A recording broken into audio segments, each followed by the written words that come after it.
¿Quieren ver una escena digna de una película? Imagínense esto. Día de Acción de Gracias. La mesa puesta, el pavo humeante y la tensión cortándose con cuchillo de mantequilla. Mis abuelos, con esa sonrisa de porcelana que oculta más veneno que una serpiente, nos habían invitado a mi hermana y a mí. Sabían de sobra que llevábamos meses sin hablarle al innombrable, a Ricardo. Pero claro, la imagen de la familia perfecta lo es todo para ellos. La obligación de las fiestas. Y ahí estábamos, sentadas, tratando de ignorar el elefante en la habitación, que no era otro que mi padre, Ricardo, con esa cara de cordero degollado que también le sale cuando quiere hacerse la víctima. Apenas habíamos tocado el puré cuando mi abuela, la matriarca del drama, se levantó. Con esa voz melosa pero firme como el hielo que te congela el alma, dijo: «Si no sois capaces de comportaros como una familia y de poner vuestras diferencias a un lado en un día tan especial, no tenéis por qué estar aquí». ¿Se lo pueden imaginar? Nos echó de su casa, de la cena de Acción de Gracias, por no fingir, por no besarle el culo a Ricardo y hacer como si nada hubiera pasado. Mi hermana y yo, plantadas en el umbral, la puerta cerrada a nuestras espaldas, sintiendo el frío de noviembre, calarnos los huesos hasta la médula. Y en ese momento, con la rabia hirviéndome la sangre como lava, solo pude pensar: bueno, pensé, Ricardo, ya me las pagarás. Y esta vez la cuenta va a ser alta. Más alta de lo que jamás imaginaste. Después de que nos tiraran a la calle como a perros sarnosos de aquella cena de mierda, la sangre me hervía. Ya me las pagarás, pensé. Y esa promesa no nació en ese momento, no. Esa semilla llevaba años germinando, pudriendo la tierra bajo mis pies. ¿Quieren saber cuándo empezó todo de verdad, esa guerra silenciosa con Ricardo? Bueno, tenemos que retroceder un poco. Recuerdo mi habitación a los 17. Era mi refugio, ¿saben? 4 paredes que eran el único lugar donde podía respirar sin sentir su sombra asfixiante. Estaba llena de dibujos, de notas pegadas en la pared con mis sueños, con mis frustraciones. Era un caos creativo, mi santuario. Ahí dentro, con la música a todo volumen, intentaba ahogar el eco de su voz, de sus desplantes. Porque Ricardo, mi padre, ¡ja!, era una puta obra de arte de la manipulación, un narcisista de manual, siempre el centro de su propio universo, y el resto de nosotros, meros satélites girando a su alrededor, esperando una migaja de atención que nunca era gratis. Cada palabra suya, cada gesto, venía con un precio, con una cuerda invisible que te ataba más a él. Si te daba un halago, ya sabías que venía un dardo envenenado. Si te preguntaba cómo estabas, era para que le dieras cuerda y él te contara su drama, su última hazaña o su nueva victimización. Todo era sobre él, siempre. Recuerdo una vez que mi hermana, Sofía, que siempre fue más blanda, le pidió ayuda con los deberes. Él, con su sonrisa de actor, le dijo: «Claro, mi vida, pero ¿qué me das a cambio? ¿Un besito?», como si el amor, la ayuda, fueran una transacción. Y así era todo. No era un padre que te guiara, que te protegiera. Era un titiritero, moviendo los hilos, disfrutando de vernos bailar a su antojo. Para él, éramos extensiones de su ego, piezas en su tablero de ajedrez particular.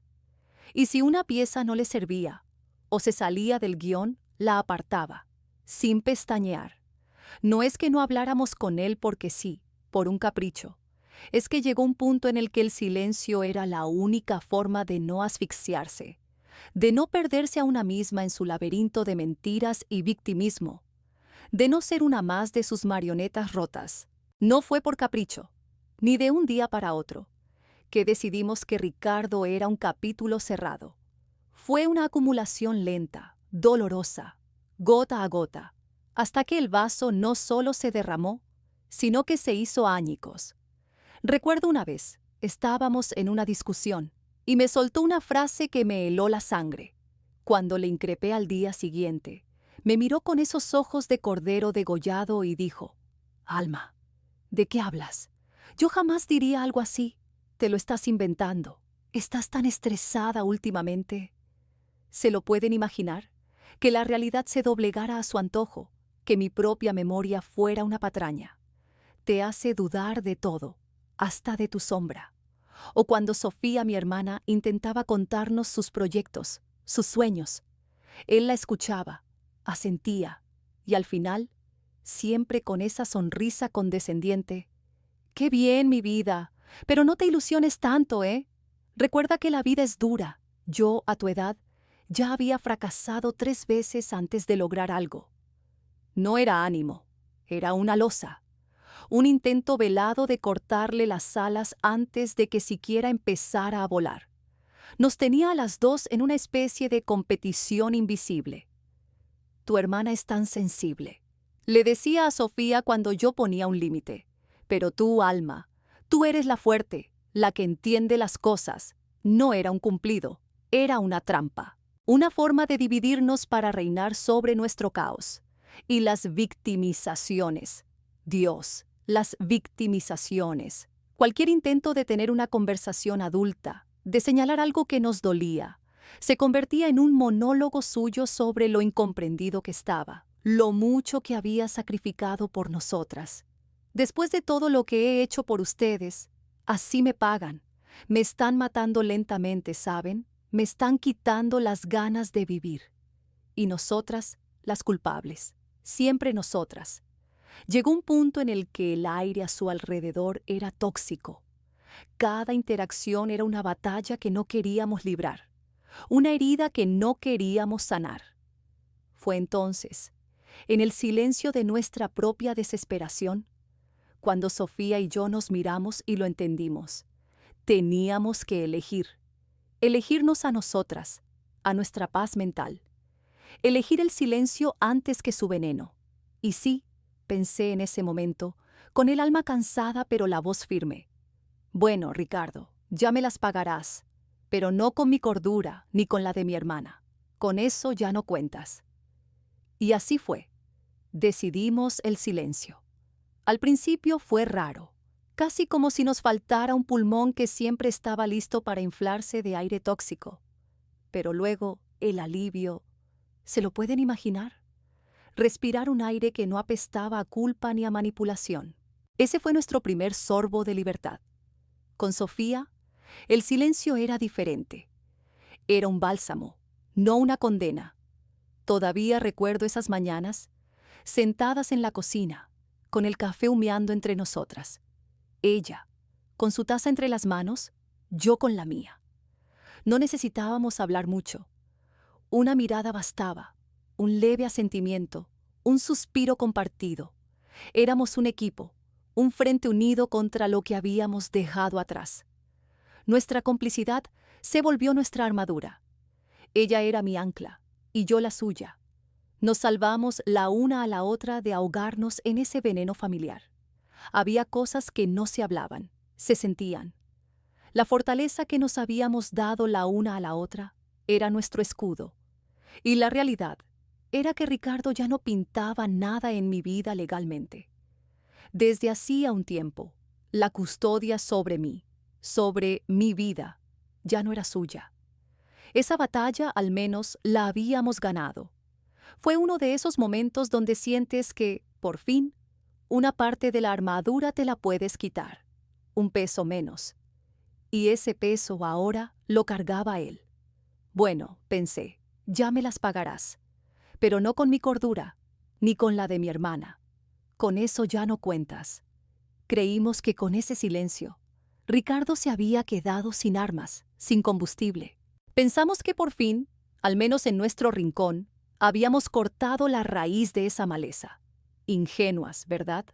Siempre hay un brote, una pequeña rama que decide seguir chupando de la misma tierra envenenada. La verdad salió a flote como siempre lo hace. No fue un anuncio dramático, ni una confrontación directa. Fue la sutil, insidiosa certeza de que Marco, nuestro hermano de 21 años, y Daniela, la pequeña de 10, seguían hablando con él. ¿Se lo pueden imaginar? Nosotras, construyendo un muro de acero con Sofía, ladrillo a ladrillo, y ellos paseándose por la puerta de atrás como si nada. Al principio intenté entenderlo. Marco siempre ha sido más pragmático, o quizás más cómodo con el conflicto. Y Daniela, bueno, Daniela es una niña. Ricardo tiene sus maneras de manipular, siempre las ha tenido. ¿Para qué negarlo? Pero la espina se clavó. No era solo que hablaran con él, era lo que eso significaba para nosotras. Era como si el veneno que habíamos limpiado de nuestras venas lo estuvieran respirando ellos, y al final nos llegaba a nosotras de segunda mano. Esa grieta no tardó en hacerse un abismo. Se sentía en las conversaciones que se pausaban, en las miradas que no se encontraban, en las reuniones familiares que antes eran una tortura por Ricardo, y ahora lo eran porque su sombra seguía ahí, presente en el silencio incómodo de nuestros hermanos. Parecía que nunca ibas a poder escapar del todo. Una parte de ti siempre estaba atada a la toxicidad, no por elección propia, sino por la de los demás. Bueno, pensé, no van a usar nuestra cordura, pero parece que están usando la de los demás para seguir jodiendo. Thanksgiving se acercaba, se lo pueden imaginar. Y con él, la inevitable invitación. Mi abuela, la misma que siempre se había hecho la ciega con lo de Ricardo, nos llamó como si nada. La cena de acción de gracias, mis niñas, como siempre. Ni una mención a la mierda que flotaba en el aire, ni a la fractura que ya era visible a kilómetros. Como si la vida continuara en ese universo paralelo donde todo estaba bien, y ellos no tuvieran que lidiar con la verdad. Sofía y yo lo habíamos estado evitando. La discusión, quiero decir. Sabíamos que tarde o temprano tendríamos que hablar de la dichosa cena. Era como un elefante en la sala que se disfrazaba de pavo. Una tarde, con un café ya frío en las manos, Sofía lo soltó. «Alma, ¿vamos a ir a lo de la abuela?» La miré. ¿En serio me lo preguntaba? Después de todo, de habernos arrancado a pedazos el veneno, ¿íbamos a volver a meternos en la boca del lobo? ¿Ir? ¿Para qué, Sofía? Le solté, la voz más baja de lo que quería, pero con un filo que podía cortar. ¿Para sentarnos en la misma mesa que él? ¿O para que nos miren raro por no dirigirle la palabra? ¿Para ver a Marco y Daniela haciendo como si nada? Ella suspiró. No es solo por él, Alma. Es la abuela, son los tíos. Hay gente que no tiene la culpa. ¿Que no tiene la culpa? Repliqué, el cansancio tiñendo cada sílaba. ¿La abuela que lo consiente todo? ¿Los tíos que nunca han dicho nada? Su silencio es su complicidad, Sofía. Hemos pasado años intentando desinfectar nuestras vidas. ¿Y ahora vamos a bañarnos de nuevo en esa ciénaga por un plato de pavo reseco? ¿Se lo pueden imaginar? Se encogió de hombros, la frustración también en su cara. No sé, Alma, es que no quiero que nos use como excusa para decir que somos nosotras las conflictivas, las que rompemos la familia. Ya sabes cómo es. Pobrecito Ricardo, sus hijas no le hablan y no vienen a la cena por él. Que digan lo que quieran, le espeté golpeando la mesa suavemente. Siempre van a decir algo. ¿Acaso te importa la opinión de la gente que nos ha permitido que nos traten como basura durante años? Hemos elegido protegernos, Sofía. Eso no es ser conflictiva, es ser cuerda. Yo no voy a ir a fingir que nada pasa, y mucho menos a aguantar la cara de Ricardo como si fuera el patriarca de la familia feliz. El silencio se hizo pesado. Sabía que ella lo entendía, pero la presión de la familia, la puta tradición, siempre era un ancla jodida. Pero si no vamos, ¿no es peor? Nos van a culpar. Van a decir que nosotras rompemos el plato. Pues que lo digan, le respondí, mi voz ahora más firme, con ese temple de acero que había forjado a base de golpes. Que nos culpen. Ya estamos acostumbradas a ser las malas por no dejarnos pisotear. Que se lo traguen. Yo no voy a estar en un lugar donde tenga que elegir entre mi paz mental y la hipocresía familiar. Y si eso significa que no puedo cenar con la abuela, pues así será. No voy a ceder. esta vez no. Que se jodan, Sofía, que se jodan todos ellos y esperan que nosotras sigamos bailando a su son y aceptando sus mierdas. Y así fue.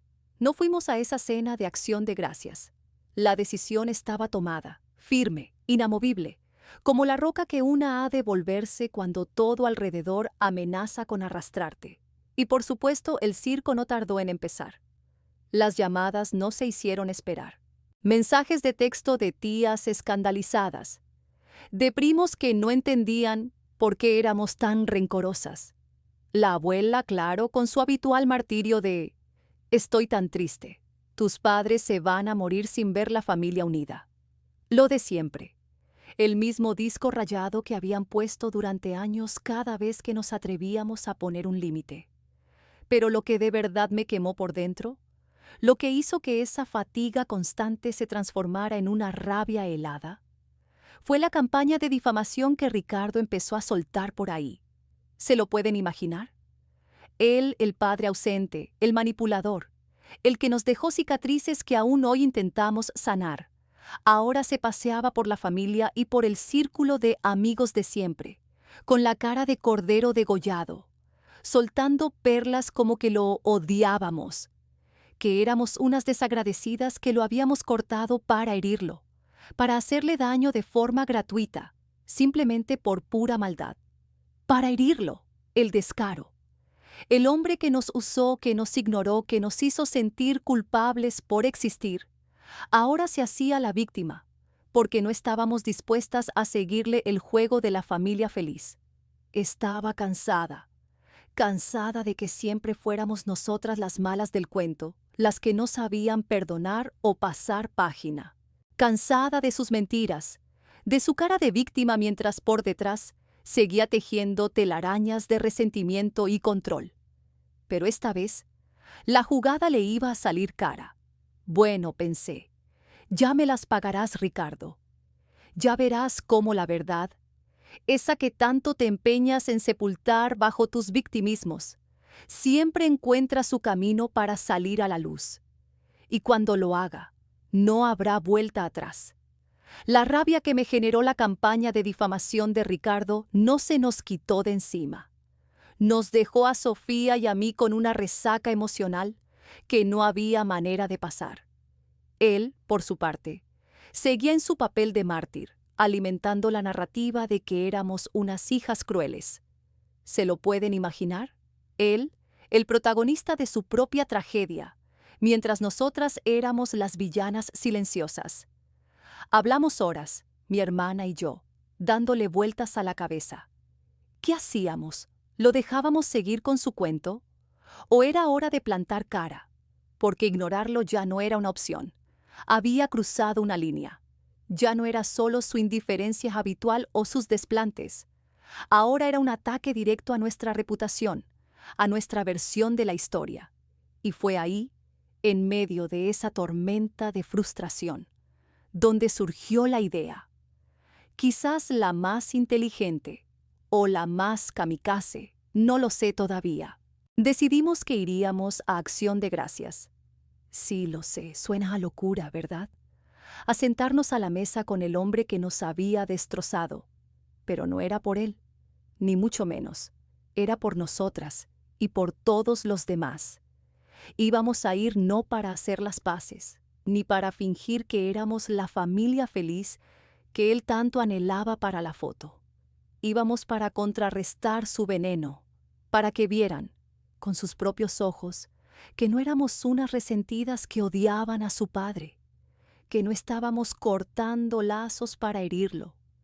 Íbamos a aparecer con la cabeza alta, a mostrar una fachada de calma que gritara: «Aquí estamos, nosotras no tenemos nada que esconder, el problema no somos nosotras». Era la decisión más jodidamente dura que podíamos tomar.